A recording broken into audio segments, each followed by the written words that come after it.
Welcome to the premiere episode of No Wrong Choices Season 2. For those who may be listening for the first time, thank you for checking us out, and for those who are returning, welcome back. No Wrong Choices is a podcast that explores the journeys of interesting and successful people to shine a light on what it takes to achieve your dreams.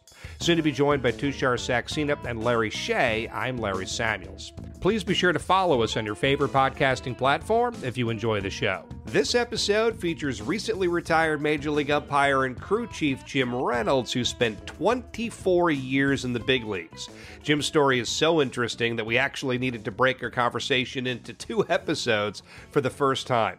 This part is titled Becoming a Major League Umpire, and part 2 is all about being a Major League Umpire. Tushar, do you want to set this one up for us? I think this is a great way to start our second season. You know, this is really one of those professions that, while we all kind of watch it, I don't ever think I really thought about how do you get there and the journey it takes to get there.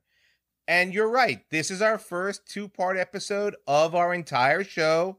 And I think it's one of the best ways to start off season 2 with our first 2-parter. Yeah, we always talk about chasing your dreams, right? And dreams come in all shapes and sizes. And here we have, some people who grow up to be shortstop of the New York Yankees or the LA Dodgers or what have you. And other people look at that umpire and they're like, I want to be that guy, because it is pretty fascinating.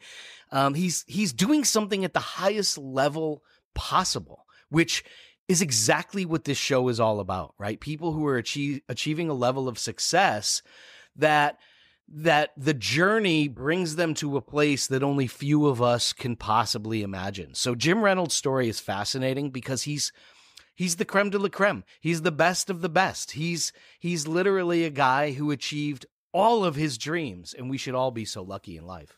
And I'll tell you what, he did it all without having to pick up a bat. And he was an athlete. He'll tell you the story. He was an athlete in high school, but he understood his limitations, right?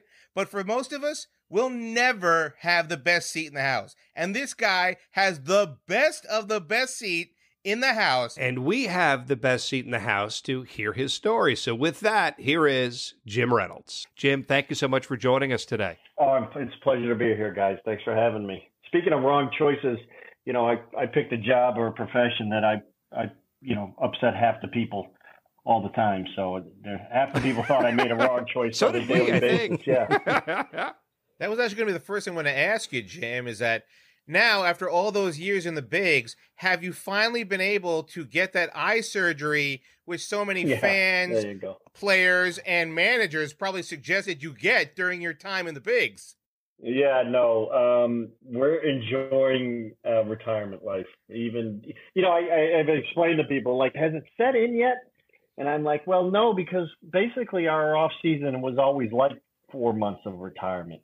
It was, we're usually done, especially towards the end of my career, usually toward the end of October, and then we really don't go back to work until March.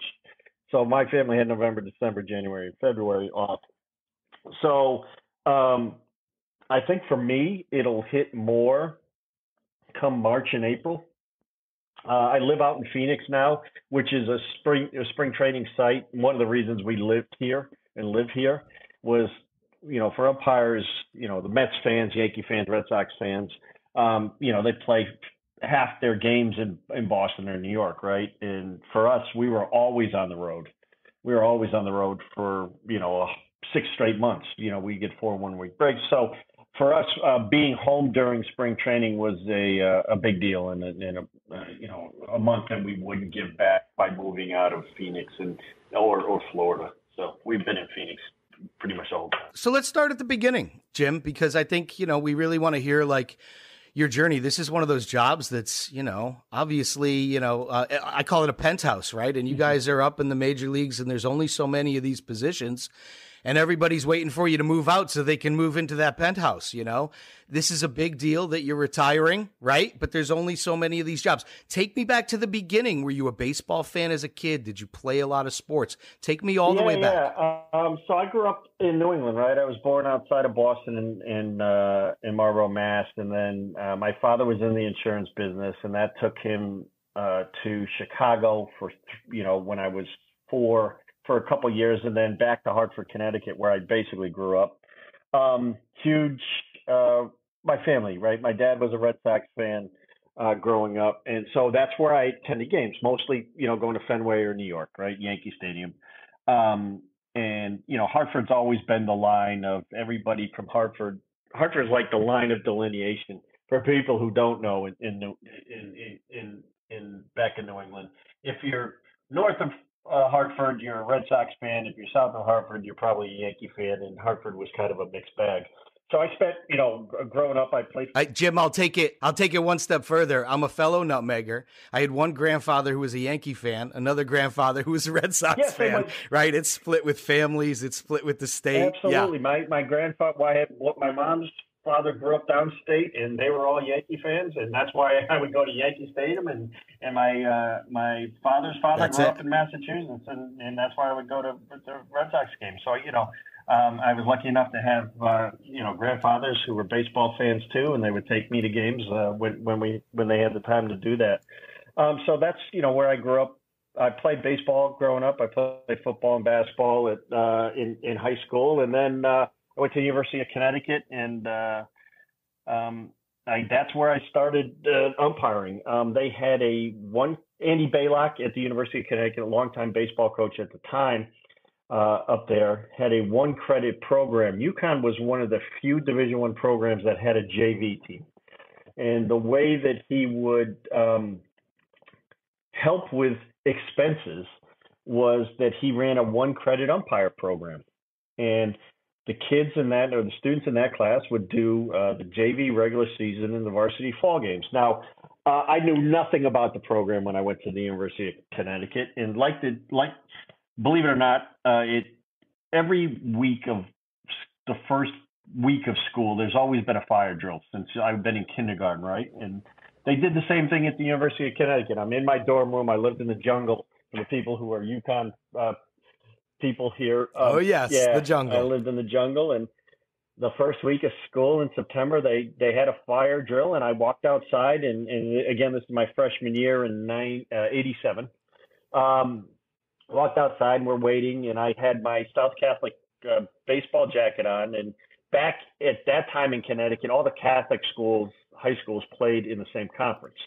And I'm standing outside of my dorm, and there's a guy wearing a St. Joe's football jacket. And so I walked up to him. I said, "Oh, you played at St. Joe's?" And we get to talking, and he played baseball and football just like I did. And so we got talking, and we got to become friends. And he's the guy that I learned about this umpire program from. His father was a high school official who officiated football. And on his high school football crew was a guy named John Hirschbeck, who was in the minor leagues at the time, turned out to be a long time, one of the best umpires in American League. Oh my and God, Danny Hirschbeck was on that? Jeez. Yeah, John Hirschbeck. And so this kid who I met, father, knew John, and he had met John, and he's like, "I always wanted to be an umpire." So he was doing this 1-credit program. And so for 2 years, he tried to get me involved and And, I just didn't really want to do it. I had no intent on doing it. And his junior year, he's like, "You got to try this." And so I'm like, okay. So it was great for me. It was challenging. It was fun. And we got, fed to the wolves, basically. It was baptism by fire. I'd never umpired before in my life. And, next thing you know, I'm out there. We go to class once a week prior to the season starting. Coach Baylock would teach you the rules and teach you some positioning stuff. And then, when the varsity fall game started my junior year, we'd go out there and umpire these games. We didn't really know what we were doing looking back on it now. Now, back then, the Big East was Mo Vaughn. We had no idea, right? Back then it was the first pitch I ever saw in my life, standing behind the catcher under the old football stadium, because that's where they would do their preseason stuff, because it was so cold out. It was Charlie Nagy, who had graduated already, but had come back to do some throwing. Now, Charlie Nagy was a long-time pitcher in the major leagues. And I remember... Sure, with the Indians, absolutely, yeah. Yeah, absolutely. And that was the first pitch I ever saw standing behind a catcher. Merrick Jabinski was the catcher. He was a big kid, and I didn't have any idea what I was doing. And those were the first pitches. And I remember Charlie Nagy throwing sliders. And again, I was a B-plus small school baseball player, right? And I remember, that's what a slider's supposed to look like. And, I was like, okay. Because I used to think I could throw a slider, and I'm like, okay, this is what it really looks like. And then, we'd go out and do, and the coaches were understanding, and, the players understood. But that was back in the day when the Big East, the UConn was in the Big East. So they were doing fall games, Mo Vaughn, Lou Merloni, Biggio, all those guys were playing back then. I didn't know who any of them were, but they were all, those are the guys that I started umpiring when I was young and guys, I'm telling you, I had no idea. It would be like, me handing you guys two whistles and going to tell you to work an NBA game. It was just. I could definitely screw up an NBA game. There's no question. We don't think we can do it until we have to get out there, right? So, I was a communication journalism major, and so we did it. We did the varsity fall games my junior year, and then the JV regular season games in the spring.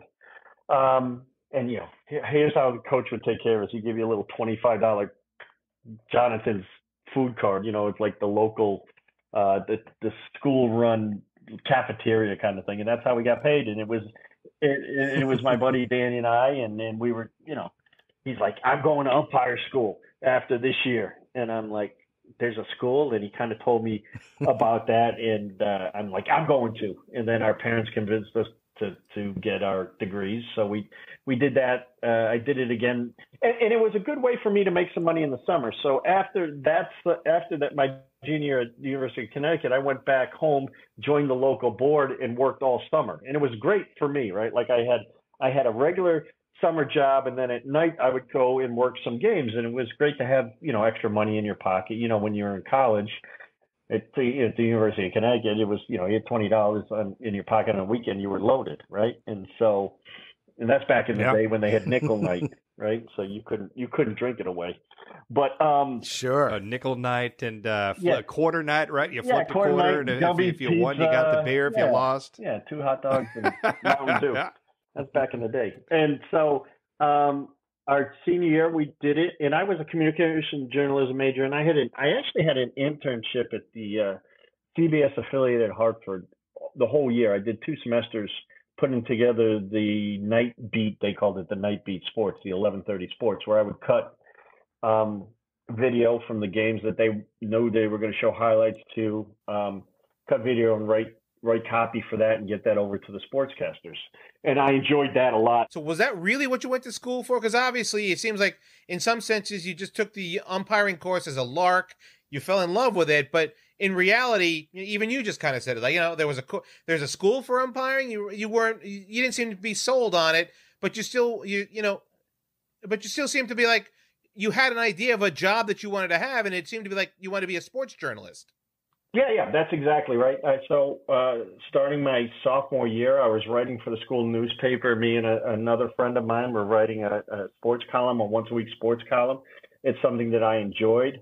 I had this job at the CBS affiliate my senior year and really enjoyed that and really enjoyed learning about that. My intent was never umpiring, ever. It was a great way to earn some extra money. It's something I found challenging. And when my buddy Danny's like, hey, let's go to umpire school, I didn't have any idea what he was talking about or looking into it. And so when we got to my senior year, the people at CBS are like, hey, why don't we take some time and put together an on-air, tape for you to do Wow. And it was an opportunity that I wasn't expecting either, right? Like they were, hey, we'd love to have you here. Let's talk a little bit about that. And I'm like, well, yeah, okay. And we did that, and they're like, hey, maybe. So you produced the tape. You had a demo. Yeah, I did, which was something that They wanted you to. So they wanted to bring you in as like an anchor or a reporter. Oh, I'm not sure what they wanted to do, but they took the time to do that for me, which, again, like, I didn't understand how big of a deal that was. Wow. But it was, because even if they weren't interested, they thought that it would be good for me to be able to use to shop around, because I knew I was very interested in doing this stuff, right? And again, I was a little naive there. But I said to them, right, they had me put this tape together, and again, it shows you, I think, how interested they were. Me being a little bit naive said, well, I'm going to umpire school in January, and I really want to try this. And they're like, okay. And I told them a little bit about it, and I said, yeah, there's 3 umpire schools going on simultaneously in Florida. There's about a total of about 450 students, about 150 at each school. And at the end of January, each school will send their top 15 prospects to kind of, the term I use is like a Top Gun camp that's run by Major League Baseball. At that point, the 45 students will spend a week together. They'll be evaluated, and then the top students are placed in the lowest levels of the minor league rookie ball, right? So when I was telling the people at CBS this, I'm like, yeah, I'll be back in January, right? Like this like this is like a reality TV show that you're about to live for the next 6 months. This is not going to happen, but I'm gonna give it a shot. And so that's how I got into this, right? And me and my buddy Dan went and did this, and we went to umpire school. And I remember getting to umpire school. I had to make some money. My parents were really supportive of me going to college, and they helped. They were the primary financial backing of my college. I had some jobs and I contributed, but I didn't. They were supportive of me trying this, right? And so that's what I did. I earned some money. I worked at the produce docks in Hartford to make the money to go to umpire school. It was a 5-week camp. My camp, actually, when we had signed up, it was a school that was supposed to be in Florida and then moved to Phoenix. So we ended up going to school in Phoenix. In fact, I actually live now about 2 miles from where I went to umpire school, which is kind of a small world kind of thing. Oh, that's great. It all comes back around. Yeah, it was my first time west of the Mississippi in my life, probably my 4th plane flight. So my buddy and I went to umpire school. We did well. We both got selected to go to the Top Gun camp in Florida. And then we were both selected to work in the minor leagues. Long story short. So what is umpire school? Like what happens day to day? What is that journey? Are there tests? Are there exams? Are there push-ups? What are you doing every day? It's a lot like training camp or boot camp, I would suspect, without the guns. It is a school, and without the boots. Yeah, nobody's going to die. Those came later. So there's a lot of screaming instructors. It is run very much like basic training. They don't care if you have any experience or not. They're there to break down you down, build you up from day one until the last day of camp to see if you can umpire. In fact, some of the guys who do they heckle you? Yeah, they're by the end of it. Yeah, you're in arguments, and and all of it's staged. One of the, and I remember the first day. Like I'm 5'10", but back then I was like 165, and I remember, you show up and you got your coat and tie on, and there's the night before school starts, and we're in Phoenix, right? So we're all out by the pool, and they've got it all set up, and there's 150 students, and there's chairs, and everybody sits down. And Jim Evans, who was the Major League umpire who was running the school, and he had his 10 or 12 instructors, a couple young big league guys, and then mostly minor league guys who were the day-to-day instructors. And I remember he asked everybody, stand up, introduce yourself, give your umpiring background. And I remember just everybody looked like they were 6'4", like ex-football players. And I'm like, these guys like, I worked the SEC semifinals, and I'm like, I got no chance. No chance.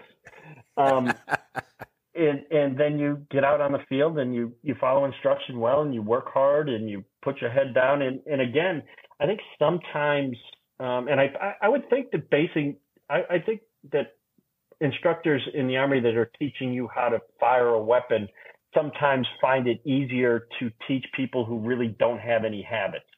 And a lot of the guys that I went to umpire school, and again, of the 150 guys, I want to be fair here, about 80 of them were actually looking for a job in the minor leagues. The other 70 were amateur umpires that were looking to get better.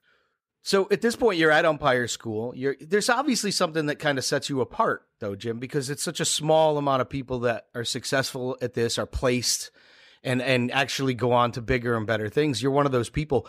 Is it you're a good student? You paid attention to detail, all of the above? Tell me, to your own horn a little bit. Tell me what separated you from the rest. I think, and it's, I haven't really looked back on that in a while, so it's a really good question. But I think what set my buddy and I, Danny, apart from everybody was we took it as like a 5-week job interview. We were serious about it. And, there were some guys down there, man, they paid $3,000. They're like, how about the fact that I'm in Phoenix for $3,000 for a month? They looked at like a spring break vacation. And so Danny and I, and again, right, like,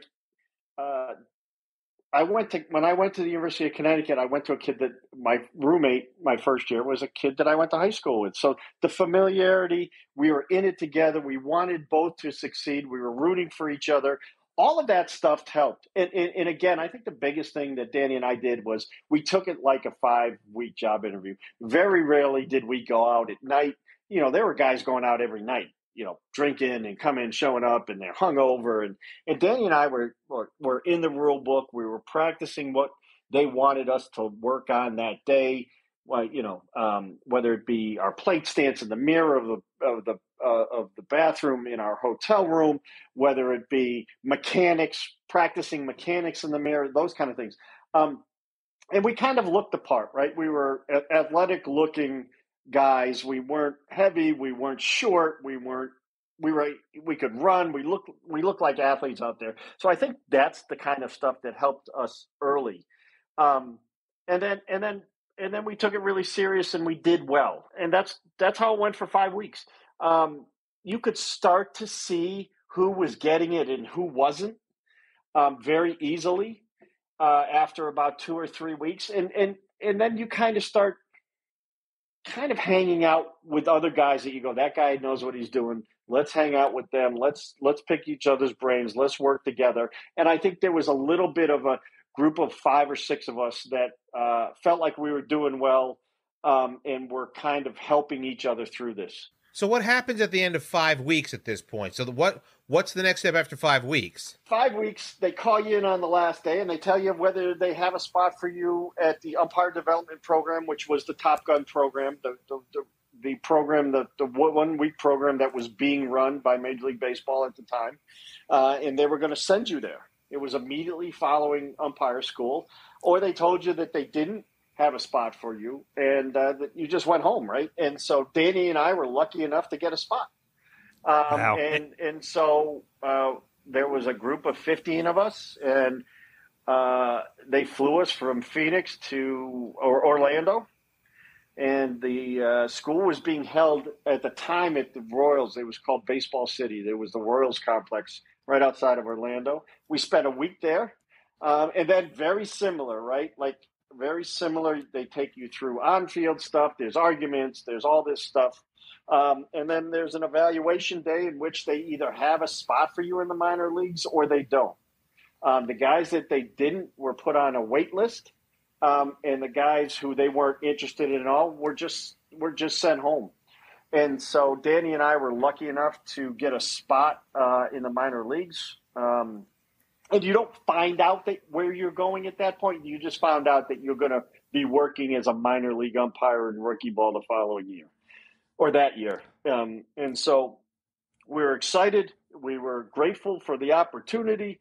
And then the top end of the group got immediately assigned to one of the minor league spring training camps with the team. And Danny did. He got assigned to Port Charlotte with the Rangers. Yeah. And then I didn't. And they had a place down there called Cocoa Beach where a lot of college teams at that time would come and play games. So you lived in a dorm, you worked 2 or 3 games a day, you made a little bit of money, and with the possibility that if a spot opened up in spring training, that you could possibly get assigned to a spring training camp. Well, that's what happened for me.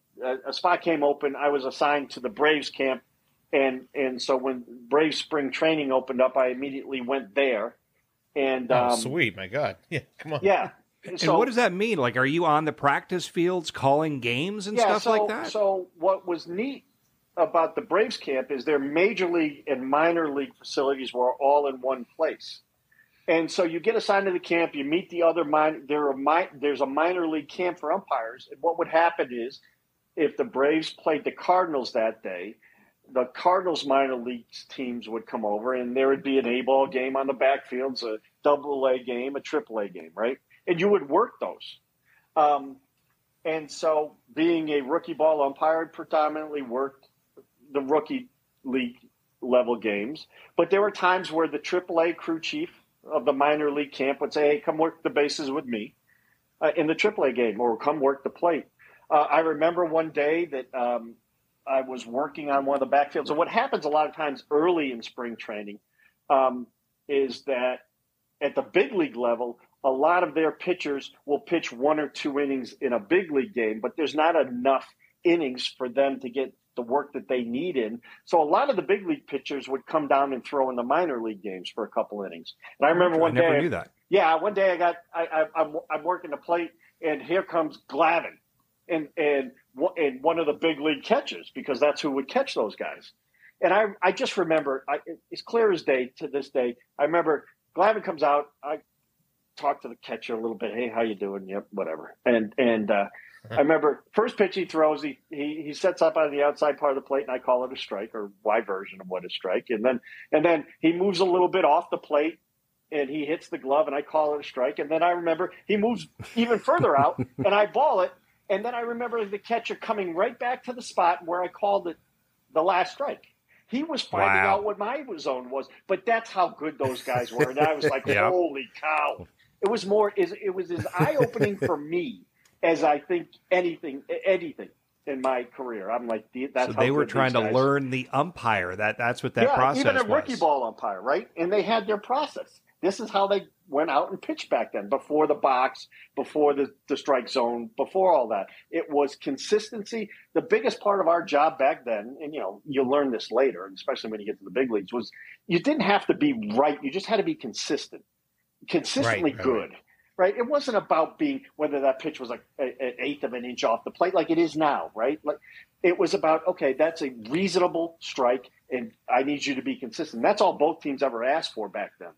And so that was very eye-opening for me. I got to ask you at this point, like, how old are you? What year was this, and how old are you at this point? Because I'm assuming you're probably no more than 25 at this moment, right?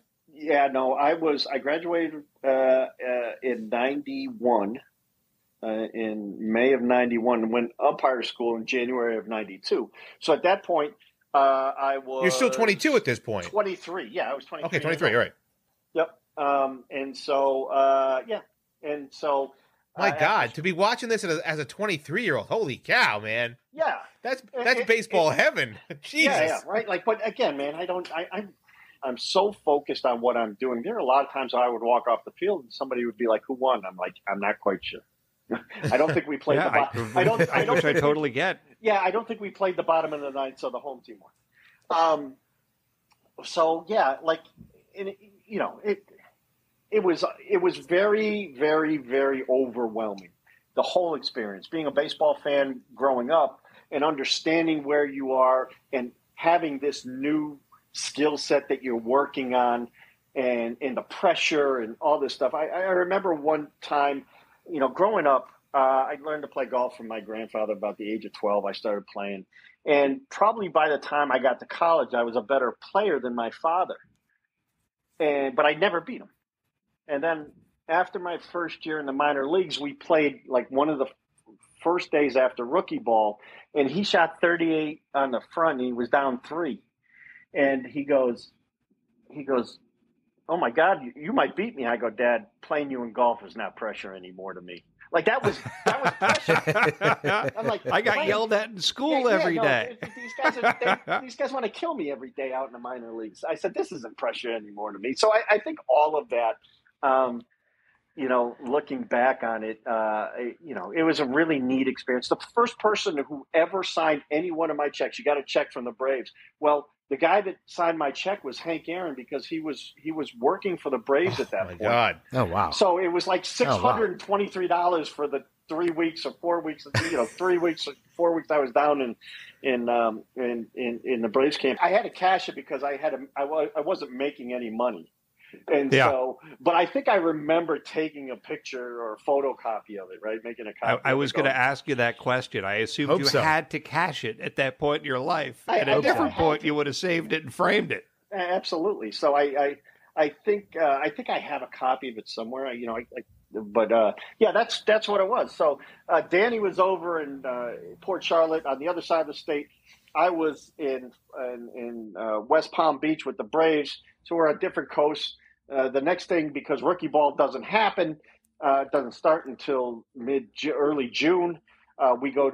We get assigned to an extended spring training camp. Both Danny and I get assigned to the same extended spring training camp in Sarasota, Florida, which was living on the beach. There was a place called Harry Black's. He owned 6 condos, and it was right on the beach. And we stayed there, and it was, we worked. So my first year in baseball, which could have been very overwhelming, not only were Danny and I roommates at umpire school, we were crewmates in extended spring training, and then we both got assigned to the New York Penn League, where we got a chance to work together. Wow. And so it made my first year in baseball very, very easy because you got your best friend there. You're going through new experiences. Of course.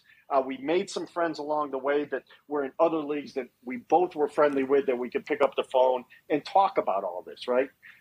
Because you're going through so many new things and, hey, should I have handled it this way, how we do it? And it just made the experience really, really easy.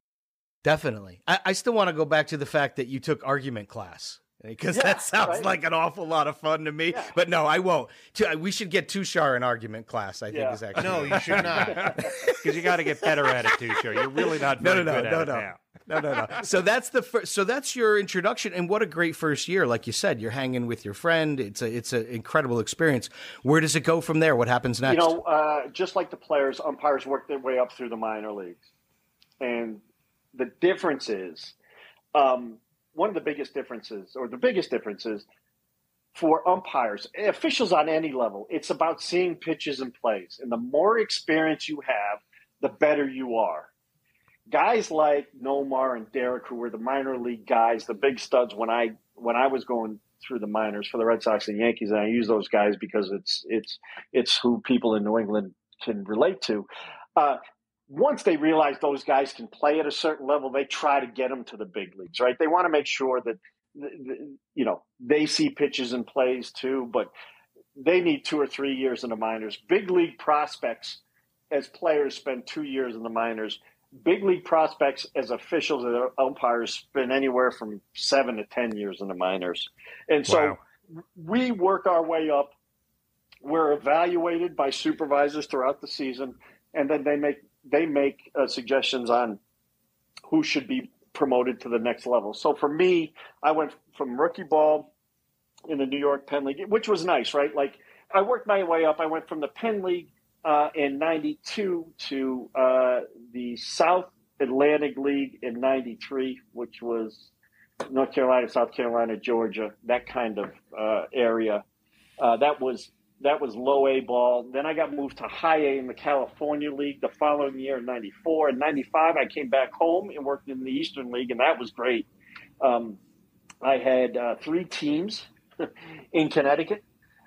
So I was living at home when I could. And then I got fired out of that league for living at home. Fired?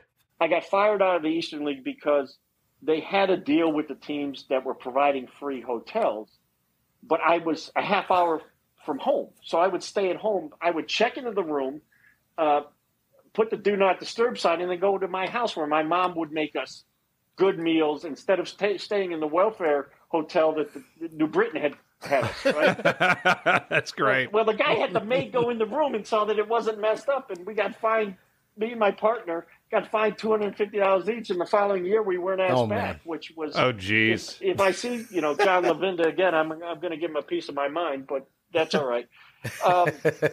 And so South Atlantic League, and that was my second year in AA. First year in AA, 95 was the Eastern League. Second year, 96, South Atlantic League. That's between 96 and 97 was the first chance I had an opportunity to work Major League spring training games. So I was getting promoted to AAA. There are games on the Major League schedule that are always filled in by minor league guys. And I had an opportunity, and this is really where my first big break came from. I had the opportunity to work a game in, I want to say Richmond, Virginia. And it was the home at the time. Al Clark lived in that area, so he always worked that game. Well, I learned, somebody said, hey, always bring your plate stuff. Always bring your plate stuff. And I was supposed to work the bases with one other minor league guy, and Al Clark was supposed to work the plate. And I walked in there with all my plate stuff, and he's like, "You brought your plate stuff?" I go, "Yeah, I'd love to work the plate if you let me." He's like, "Sure," because they didn't want to work the plate in spring training games. Wow, good thinking. And he's like, "Yeah, sure." And I remember about 7 innings, he came down. He's like, "You're doing a great job. I'm going to make sure Marty Springstead knows about this." Now, Marty Springstead was the American League supervisor of umpires. I'm like, "Yeah, awesome." And the game ended, it was pretty uneventful. But at that time, it was about who you were and the kind of job you did. And I walk out there and I've got my Eastern League hat on, and I've got the Braves and the Reds, I think, right? And they all know. They look at my hat, and it's like, okay, we got a AA kid today.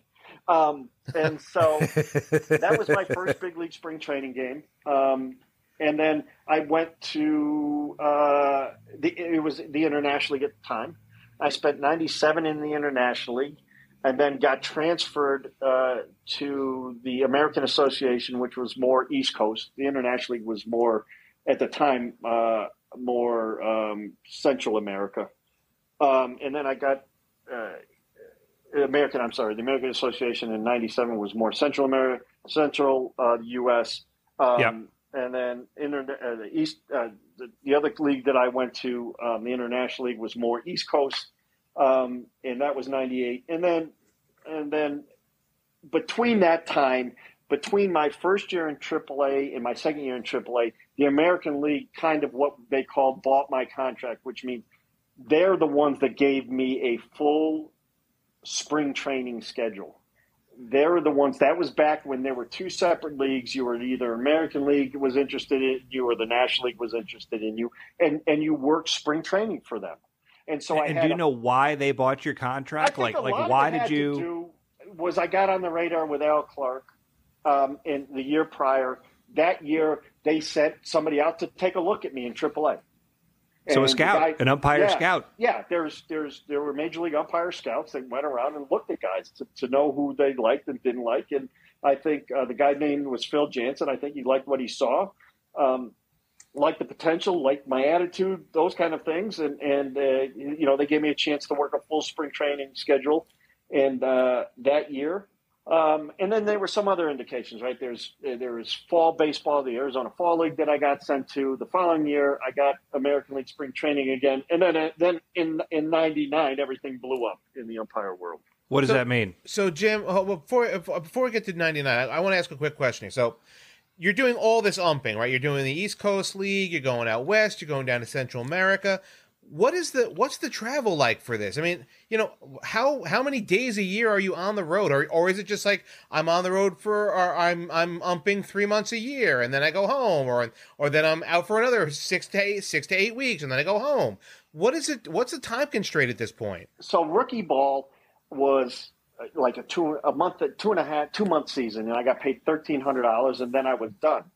But what minor league baseball does is they have winter leagues, fall leagues that they keep their prospects working, and so I was always at a level with them where I was getting those kind of leagues. So a lot of times it was let's take a regular full minor league season. I would work spring training the whole month of March. April, our league would start. That would end at the end of August. Work some playoffs in September, and then you would go to instructional league, and that would start mid-September to the end of October, and then you had some time off. I was also lucky enough to get selected to teach at one of the Major League Umpire schools, and did that for the first 5 or 6 years of my minor league career. So I stayed kind of busy. You stay busy, you don't make a lot of money. It was very hard to get dates back in Connecticut because it was like, hey, I'm 27 years old. I'm living with my parents and I don't own a car. Would you mind picking me up? It's like, hey, how are you doing? Good thing you were so handsome. That must have helped. Yes. Let me tell you something. That only goes so far, and I'm not really high on that level either. But and so I lived at home. I stayed busy, probably 10 months out of the year, and you just kind of grind your way through. I was one of those guys. By the time that I got to AA, I was like, okay, this is what I really want to try to do. Like I wasn't messing around anymore. I was locked in. I was picking the brains of anybody that I thought was any good. I was aligning myself with those guys to see what kind of work ethic, how they got better, always asking why you do this, why are you doing that, working my butt off. And I really didn't want to have any serious relationships at that point because I didn't want there to be any distractions. There were guys who went through the minor leagues that had families and kids, and I just never knew how they did it. So that was part one of our conversation with Jim Reynolds, and what an incredibly interesting story. Larry Shea, what are your thoughts? Yeah, what a journey. I mean, you could really see, first of all, fascinating that he didn't dream of becoming a Major League Baseball umpire, right? This is just something like, oh, take this class with me, and we'll do it. It was a total lark. It was a total lark. Total lark. And it ends up becoming his profession later on, which we'll find out about. But, fascinating the journey, fascinating the odds that he has to overcome to try to just make any headway in this profession whatsoever. Yeah, the fact that it's an afterthought is all, still very, very mesmerizing to me. There's a lot of things that go into his journey as a young man. Where it becomes his dream, right? It's not his dream as a young child, but it becomes his dream. And sometimes that's the way life works out, right? We're chasing something and then we get lured by something else and it becomes a different part of our journey, but a dream nonetheless. So very interesting, the beginning stages. Here. When your passion becomes your profession, nothing is wrong, right? So in some ways I can relate in a way to Jim's story where he says, I went to school to be a sports broadcast journalist, right? I went to college to become a lawyer. And what happens? I went to the college radio station and I fell in love with it. So I turned my passion, which I didn't even know I had at the time, into my profession. And that is the great story of Jim Reynolds. And I'll tell you one other thing that I can really relate to: being broke early on in your career. I had no money. And you can tell by that story, minor league umps make no money whatsoever. Yeah, that was crazy. And I have certainly lived that life as part of my journey. And, we talk about the meaning of the title of our show, No Wrong Choices. I mean, he literally is somebody who put himself out there and rolled with it, made some choices, figured, hey, let's see where this goes. And needless to say, his journey worked out, and as he sort of just stepped on a path and followed it. The story that really stood out to me was playing golf with his dad, being in school at the Umpire Academy, the Top Gun Academy, whatever he called it, where, he's getting yelled at on a regular basis and dealing with argumentation and pressure and conflict and all those other things. And then he goes out and plays golf with his dad, and he's beating his dad, which he was never able to do before because the pressure didn't matter anymore. All the stuff from school was preparing him for pretty much anything, and playing golf with his dad was certainly not going to be a problem from that point forward. And I still think we need to send Tushar to argument class because that would be well worth the price of admission. Why? I'm very well versed in arguing. No. Yes, you yell, and eventually things need better just tactics. Stop because we give up and we let you have your way because it's not worth the pain and aggravation. Thank you very much. That is basically the class.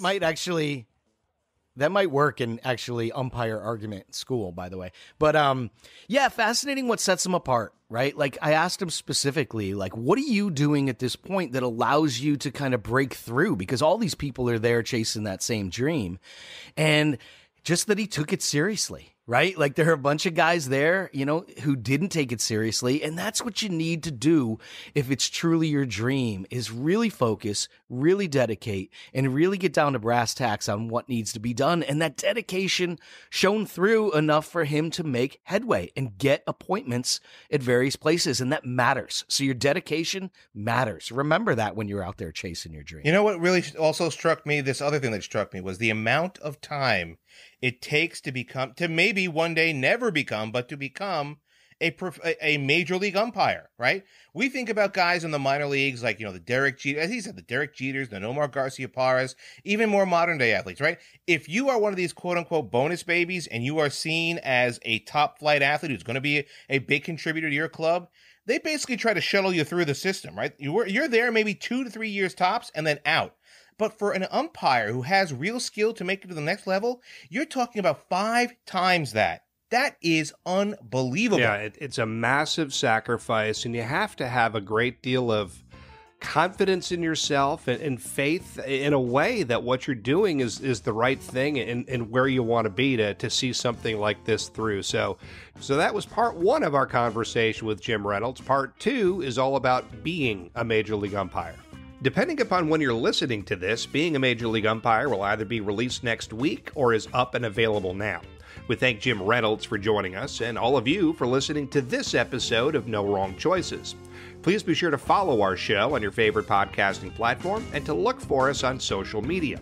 We can be found on Twitter at TheFellasNWC or search for No Wrong Choices on Facebook and Instagram. We also encourage you to visit our website at NoWrongChoices.com to learn more about us and to seek out bonus and classic content. On behalf of Larry Shea and Tushar Saxena, I'm Larry Samuels, and we are The Fellas.